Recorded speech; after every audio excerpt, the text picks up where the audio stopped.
And there's that moment when you're sitting there and the scale of it hits you. The NSA is really tracking every cell phone in the world. No matter who you are, every day of your life, you're sitting in a database just ready to be looked at.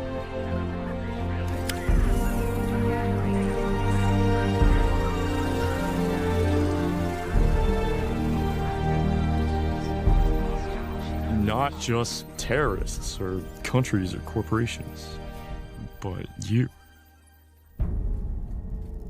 Oke. Assalamualaikum warahmatullahi wabarakatuh. Kami dari kelompok 7 yang beranggotakan yaitu saya Raja Waidain, terus ada Siti Gumaisa, ada Hamdan Zulfikar Makarim, ada Nur Ada Mahfud, dan ada Farah Tri Mahardini. Di sini kami ingin membahas sebuah film yang berjudul Snowden. Film ini bergenre tentang biografi dan juga thriller yang dirilis pada tahun 2016 dan disutradarai oleh Oliver Stone. Jadi film ini mengisahkan tentang seorang agen CIA dan NSA. Beliau ini mengungkapkan program-program rahasia yang diawasi oleh pemerintah Amerika Serikat. Namun, film ini banyak memicu pertanyaan-pertanyaan nih. Yang pertama, ada penyebab terjadinya cybercrime. Yang dimana yang pertama itu si Snowden ini menanamkan semacam malware. Jadi malware itu berfungsi untuk nyadap. Jadi yang disadap itu banyak negara seperti Jepang, Jerman, terus Brazil, Rusia, Cina, Iran, Venezuela. Jadi caranya itu si Snowden ini kayak membuat cadangan gitu, nonstop dia. Terus untuk memadamkan listrik, melacak, terus dia melihat data pribadi, sampai membuat hancur bisnis pada negara yang ditargetkan. Terus ada dua nih. Di sini ada kegiatan penyadapan yang dikumpulkan secara besar-besaran oleh pemerintah setempat yang dikelola organisasi NSA. Jadi dia menguak rahasia dari NSA tersebut yang dilakukan tanpa seizin warga negaranya. Ia menguapkan bahwa ini melanggar sebuah kode etik yang dimana sehingga ia memutuskan untuk mengungkapkan secara terang-terangan ke publik. Dengan cara apa cybercrime dilakukan oleh Snowden? Snowden melakukan tindakan ini dengan mengumpulkan dokumen rahasia dari tempat kerjanya dan memberikan kepada wartawan dari berbagai media, termasuk Glenn Greenwald dari The Guardian. Tindakan tersebut bukanlah tindakan cybercrime, melainkan tindakan whistleblower atau pengungkap kebenaran yang kontroversial. Jenis cybercrime yang terjadi pada film Snowden seperti penyadapan massal, peretasan, pelanggaran privasi, penyalahgunaan data, propaganda dan disinformasi, dan penyalahgunaan kekuasaan.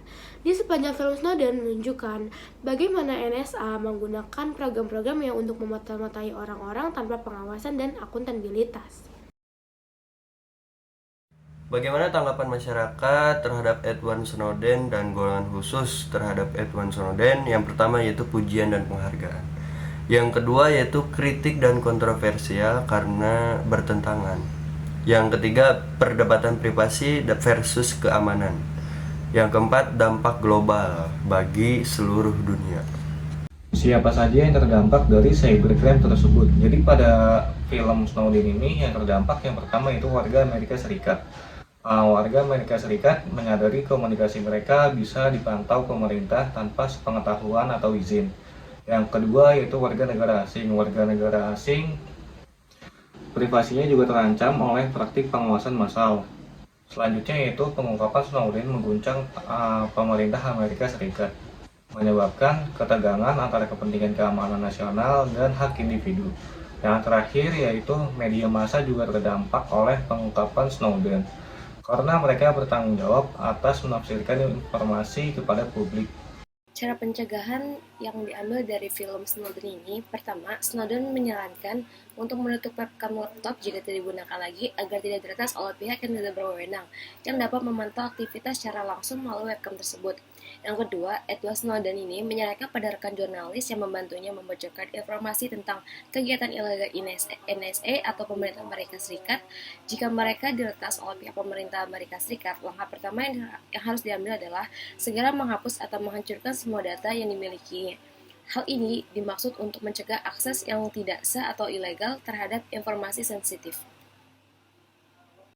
Solusi yang diambil oleh Edward Snowden setelah mengetahui semua tentang yang dilakukan NSA atau pemerintah Amerika Serikat, ia memutuskan untuk meninggalkan pekerjaannya dan mengumpulkan bukti tentang praktik pengawasan massal yang dilakukan oleh NSA secara ilegal.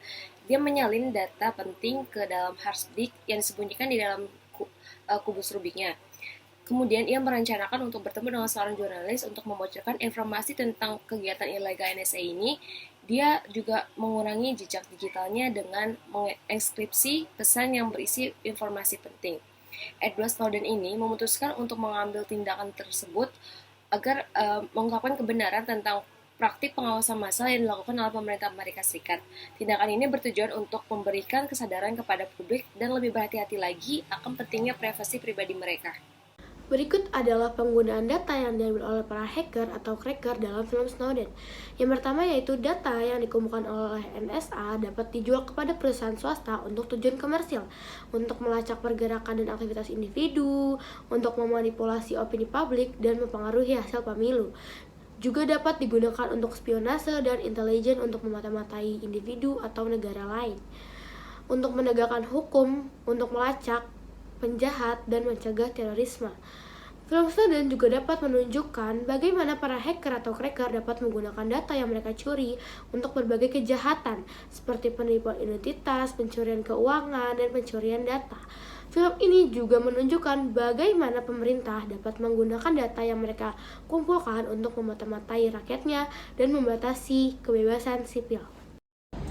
Lewat media apa cybercrime tersebut terjadi? Jadi pada film Snowden ini NSA menggunakan program seperti Prism untuk memantau komunikasi online termasuk email, obrolan, dan web yang digunakan oleh masyarakat umum. Selanjutnya yaitu NSA memantau panggilan telepon dan metadatanya. Kemudian NSA juga memata-matai fitur seperti kamera, mikrofon, dan GPS. Yang terakhir, pengawasan seperti Microsoft, Yahoo, Facebook, YouTube, dan Apple. Oke, jadi kesimpulannya, pentingnya privasi individu dan ancaman dari organisasi itu penting. Jadi kisah yang kita dapat ini, Edward Snowden, film ini menyampaikan bahwa sebuah pengorbanan yang kuat dari si Snowden ini, Edward Snowden, yang mengungkapkan sebuah kebenaran meski itu pahit. Namun, keputusan yang berani diambil oleh Snowden bersamaan dengan konsekuensi yang dialami itu sangat berat, dengan menimbulkan pertentangan etika dan hukum.